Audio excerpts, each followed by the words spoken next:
Tumatei Bilin Moi pu Assamese alunjir rat athengno klang etlo.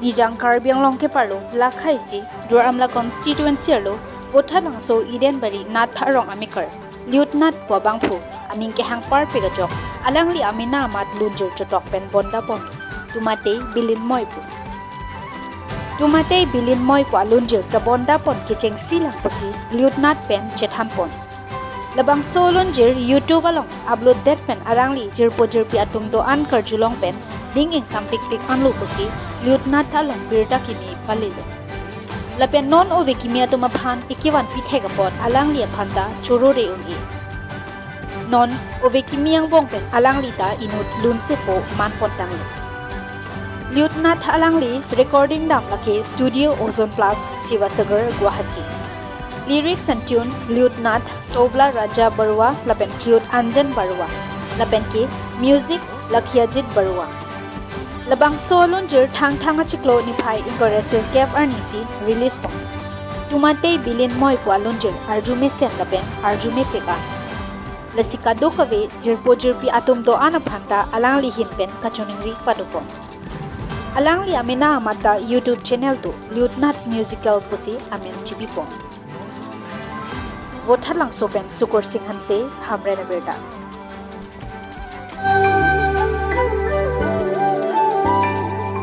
সপোনৰ সীমনা তুমি আৰু মই এটি হোৱাৰে কথা মই লুইত নাথ ইতিমধ্যে সমূহ অসমবাসী ৰাইজে গম পাইছে অসমবাসী ৰাইজক মই পোনপ্ৰথমে শ্ৰদ্ধাৰে নিবেদিছোঁ আৰু তেওঁলোকৰ মৰম আশীৰ্বাদ লৈ মই যোৱা 29 ফেব্ৰুৱাৰী তাৰিখে মোৰ প্ৰথমটো গীত তুমাতেই বিলীন মই ৰিলিজ কৰিছোঁ আৰু ইতিমধ্যে ৰাইজৰ যথেষ্ট সঁহাৰি পাইছোঁ ভাল লাগিছে মই অনুপ্ৰাণিত হৈছোঁ ৰাইজৰ সঁহাৰি পাই গানটোৰ মাজেৰে মই সমাজৰ এখন ছবি প্ৰতিফলিত কৰিব বিচাৰিছোঁ ছবিখন মানে সম্পৰ্ক মানুহৰ মাজত স্থাপন হয় আৰু এই সম্পৰ্কবিলাক চিৰস্থায়ী হৈ যায় আৰু বহু ক্ষেত্ৰত কিছুমান সম্পৰ্ক হঠাৎ কিছুমান সমস্যাৰ কাৰণে আমি সম্পৰ্কবিলাক সম্পূৰ্ণ কৰিব নোৱাৰোঁ বা এই সম্পৰ্কবিলাক আমি আগুৱাই লৈ যাব নোৱাৰোঁ আৰু এই ঘটনাবোৰ সমগ্ৰ প্ৰক্ৰিয়াটো হঠাতেই যেন ধুমুহা এজাক আহি আমাৰ জীৱনটোত সলনি কৰি পেলালে তেনেকুৱা যেন অনুভৱ হয় আৰু মই গীতটোৰ মাজেৰে আমাৰ যি যুৱক যুৱতীসকলৰ মাজত ভগৱানৰ অৱদান স্বৰূপ আমাৰ ভালপোৱাৰ সৃষ্টি হয় এই ভালপোৱাটোৰ যেতিয়া আৰম্ভণি হয় এই ভালপোৱাটো খুব পবিত্ৰ থাকে আৰু এই শেষলৈকে পবিত্ৰ এটা সম্পৰ্ক থাকে এই ভালপোৱাখিনি আমি যিমান দূৰ আগুৱাই লৈ যাব পাৰোঁ আমি প্ৰতিজন যুৱক যুৱতী হওক বা যিকোনো সম্পৰ্কই হওক প্ৰতিজনেই চেষ্টা কৰে যে সম্পৰ্কটো আমাৰ আগবাঢ়ি যাওক সম্পৰ্কটো চিৰস্থায়ী হওক আমি সম্পৰ্কটোত নতুন মাদকতা আনিব পাৰোঁ কিন্তু কেতিয়াবা বিধিৰ নিয়তিয়ে নিবিচাৰিলে বা কেতিয়াবা আমাৰ সমাজৰে হওক বা বিভিন্ন ধৰণৰ সমস্যা আমাৰ আগত আহি পৰিলে আমি কেতিয়াবা সেই সম্পৰ্কটো স্থায়ী কৰাত বা সেইখিনি আমাৰ এক ধুমুহা আহি পৰে আৰু তেতিয়া আমাৰ মনবোৰ ভাগি পৰে আৰু সেই মনবোৰ ভাগি পৰাৰ পিছত দেখিবলৈ পোৱা যায় বহুতে নিজৰ জীৱনটোক স্থগিত কৰি দিয়ে আৰু নিজৰ জীৱনটোৰ শেষ কৰি পেলাবলৈ খোজে আৰু মোৰ গানটোৰ উদ্দেশ্য হৈছে আমি জীৱনটোক এটা সম্পৰ্ক শেষ হ'লেই আমাৰ মনৰ যি ভালপোৱা থাকে আমাক যি ভগৱানে আমাক ভালপোৱাৰ অনুভূতিটো দিছে সেই অনুভূতিটো যাতে আমি শেষ কৰি নেপেলাওঁ সেই অনুভূতিটো যাতে আমাৰ মাজত জীয়াই ৰাখি আমাৰ মনৰ যি ভালপোৱা মনৰ যি আমাৰ প্ৰকাশ সেই প্ৰকাশভংগীক লৈ আমি সেই মনৰ অনুভৱ লৈ আমাৰ সঁচা প্ৰেম আমি যুগ যুগলৈ আমি জীয়াই ৰাখিবলৈ চেষ্টা কৰিব লাগে আৰু এটা সম্পৰ্ক শেষ হ'লেই আমাৰ জীৱনটো শেষ হৈ নাযায় সেই সম্পৰ্কটোক আমি জীয়াই ৰাখিব পাৰোঁ আমাৰ মৰম ভালপোৱাৰ জৰিয়তে তুমাতেই বিলীন গানটোৱে তেনে এক ছবি প্ৰকাশ কৰিব বিচাৰিছে উঠি অহা প্ৰজন্মই যাতে অনুপ্ৰাণিত হওক যে ভালপোৱাবোৰ আমি সৃষ্টি হিচাপে লওঁ ধ্বংস হিচাপে ল'ব নালাগে এই ভালপোৱাবোৰ আমি জনম জনমলৈ জীয়াই ৰাখিবলৈ আমি চেষ্টা কৰিব লাগে আৰু এই গীতটো খুবেই ভাল সংগীত পৰিচালনা কৰিছে অসমৰ জনপ্ৰিয় কণ্ঠশিল্পী তথা সংগীত পৰিচালক লক্ষ্যজিৎ বৰুৱা তেওঁ ইতিমধ্যে সামাজিক মাধ্যমত খুবেই জনপ্ৰিয় হৈ পৰিছে আৰু গানটোত তবলাত সহযোগ কৰিছে অসমৰ জনপ্ৰিয় তবলাবাদক ৰাজা বৰুৱা আৰু বাঁহী অঞ্জন মেধিয়ে কৰিছে। খুবেই ধুনীয়া হৈছে, ৰাইজে মন্তব্য দিছে, ৰাইজে ইতিমধ্যে সঁহাৰি জনাইছে, ভাল লাগিছে। এটা কথা মই অনুৰোধ কৰিব বিচাৰিছোঁ, অসমবাসী বা বৈঠালাংছো এটা খুবেই পিছপৰা অঞ্চল। এই বৈঠালাংছো অঞ্চলটোত আমাৰ সাংস্কৃতিক প্ৰতিভাৱান যুৱক যুৱতী বিভিন্ন জেগাত সাংস্কৃতিক প্ৰতিভাৱান যুৱক যুৱতীৰ অভাৱ নাই, কিন্তু তেওঁলোক আগবাঢ়ি যাব পৰাত ক'ৰবাত তেওঁলোকে ভয় খায়, ক'ৰবাত থমকি ৰৈছে। আৰু মই ভাবোঁ আমি যি মোৰ সংবাদ মাধ্যমৰ বন্ধুসকলৰ সৈতে আমি আলোচনা কৰি আছোঁ, আমি এটা নতুন যুগৰ সূচনা কৰোঁ বৈঠালাংছলৈ, এটা নতুন সংগ্ৰামৰ সৃষ্টি কৰোঁ, যি সংগ্ৰাম সাংস্কৃতিক সংগ্ৰাম হওক। এই সংগ্ৰামৰ জৰিয়তে আমাৰ দুই এজনক দেখি উঠি অহা প্ৰজন্ময়ো অনুপ্ৰাণিত হওক যে আমিও এনেদৰে কৰিব পাৰোঁ, আমাৰ প্ৰতিভাবোৰো বিকাশ কৰিব পাৰোঁ। মই সৰুৰ পৰাই তেনেকুৱা এক মহৎ লক্ষ্য লৈ মই সংগীতৰ কাম কৰিম বা শিকি আছোঁ বৰ্তমান। তেনেকৈ শিকি মই আজি তুমাতেই বিলীন গানটো আপোনালোকৰ মাজত আগবঢ়াবলৈ পাই মই নথৈ আনন্দিত হৈছোঁ। আৰু ইতিমধ্যে ৰাইজৰ মৰম পাই মই সঁহাৰি পাই মই যথেষ্ট সাহস পাইছোঁ। এই সাহসখিনিয়ে মোৰ জীৱনৰ মূল অৱদান।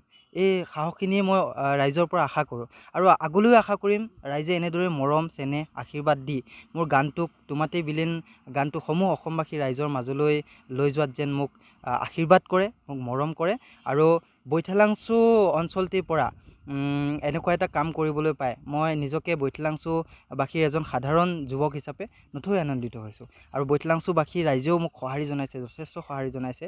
আৰু বৈঠালাংছোৰ সংবাদ মাধ্যম মোৰ পৰিয়ালটোৱেও মোক যথেষ্ট সহায় কৰিছে, তেওঁলোকেও ভাল পাইছে যথেষ্ট আৰু ভাল ভাল কমেণ্ট আহিছে। গতিকে মই আৰু আশাবাদী ৰাইজৰ মাজলৈ গানটো আৰু যাওক আৰু উঠি অহা প্ৰজন্মৰ মাজত এক অনুপ্ৰেৰণা আহক, যাতে আমি ভাল পোৱা বা ভাল লগাবোৰ জীয়াই ৰাখিব লাগে। এটা সম্পৰ্ক শেষ হৈ গ'লেই যে আমাৰ ভাল পোৱা ভাল লগাখিনি শেষ হৈ নাযায়, সেই কথাটো তেওঁলোকে বুজি উঠক। মই তেতিয়াই সফল অনুভৱ কৰিব পাৰিম। এই গানটিত গানটি সুৰ আৰু কথা সম্পূৰ্ণ মোৰ নিজা, আৰু মই নিজা সুৰত নিজা হেৰিত মই গানটো কৰিছোঁ। গানটোৰ মিউজিকখিনি কৰিছে অসমৰ জনপ্ৰিয় কণ্ঠশিল্পী তথা মিউজিক কম্প'জাৰ লক্ষ্যজিৎ বৰুৱা।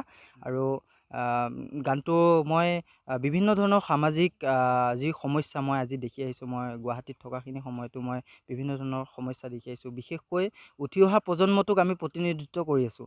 এই উঠি অহা প্ৰজন্মটোৰ হৈ যদি আমি কাম কৰি যাব পাৰোঁ, তেওঁলোকক যদি আমি এটা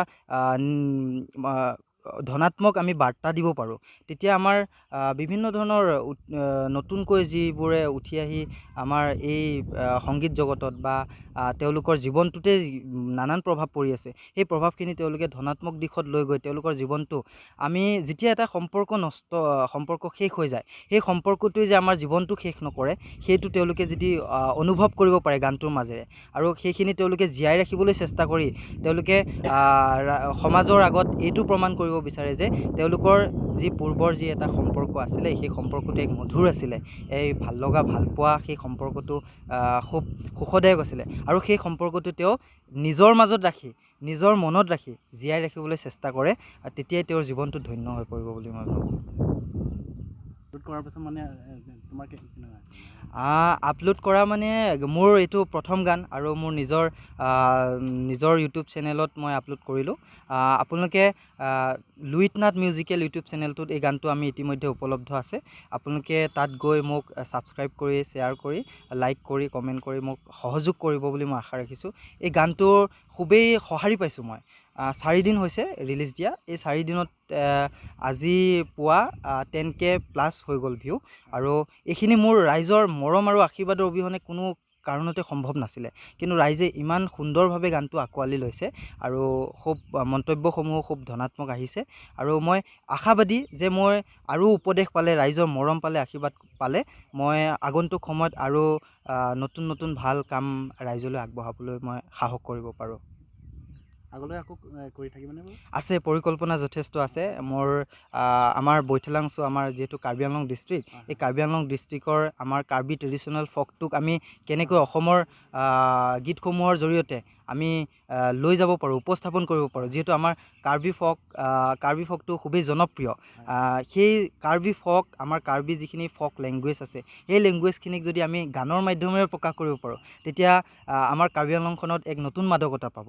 গতিকে মোৰ আশা আছে, আৰু কাৰ্বি আংলংবাসী ৰাইজৰো মই সহায় সহযোগিতা আশা কৰিছোঁ, যাতে আমাৰ কাৰ্বি ফক টোৰ ওপৰত মোৰ কাম কৰাৰ যিহেতু ইচ্ছা আছে, তেওঁলোকে সহায় সহযোগ কৰিলে আমি কাৰ্বি ফক, আমাৰ কাৰ্বি ট্ৰেডিশ্যনটোক আমি অসমবাসীৰ ওচৰত বা বিশ্ব দৰবাৰত আমি এক নতুন ৰূপত উপস্থাপন কৰিব পাৰিম বুলি আশা ৰাখিছোঁ।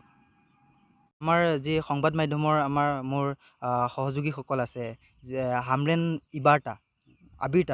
হামৰেন আবিৰ্তা চেনেলটো খুবেই বৰ্তমান সময়ত খুবেই জনপ্ৰিয় হৈ পৰিছে, আৰু পশ্চিম কাৰ্বি আংলং জিলাত চেনেলটো খুব আগবাঢ়ি গৈছে।